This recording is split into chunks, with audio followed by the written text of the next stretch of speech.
I spent my year abroad in, as I said, in Germany and Italy. I taught through the British Council scheme in Germany for 6 months, and then I studied for 4 months in Italy afterwards, in Sicily.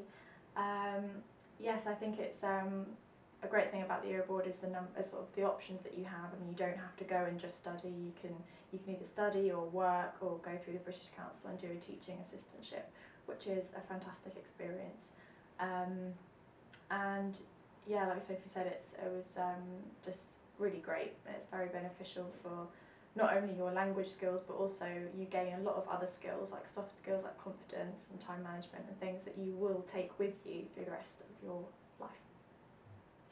Emily, you mentioned to me just a moment ago that you had recent job interviews in which the questions about your year abroad came up. What was that like?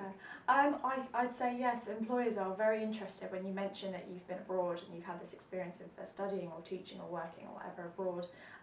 They're very keen to know what that experience was like and sort of how you managed yourself in a foreign language and sort of in a foreign environment. And I think it's very attractive for employers to see that you have been able to be this independent and sort of be able to set up your own foreign bank account, for example, and interact with foreign colleagues. And I think that is it's a very desirable skill to have. And as well as like future employment opportunities, you can also gain them on your year abroad itself. So I now work for the company that I worked for in Paris, but on a freelance basis, I mentioned before.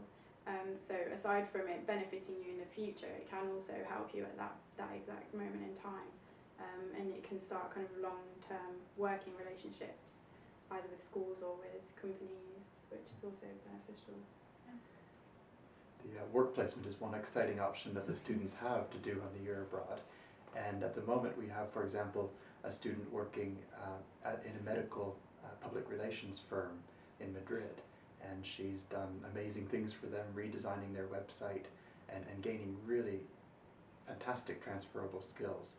I also have a student at the moment who's working as a librarian in Buenos Aires and learning not only the language but also how libraries work in South America, how they catalogue and how they organize their books. And I think we mentioned today the British Council Assistantship, which is a scheme that's organised by the British Council, so it's an external institution, but our students partake in the assistantships every year, and we're quite successful in achieving placements for our students because it is based on a competition. And students go all over Europe, depending on their language, and also to Latin America, and Guadeloupe as well, as part of the assistantship. So they gain transferable skills in the form of translation, organisational skills, time management. So when we see students coming back after the PRA, it's quite interesting to hear about their experiences and the different things that they've learned, in addition to acquiring the linguistic abilities, obviously, which are improved quite considerably during their time abroad.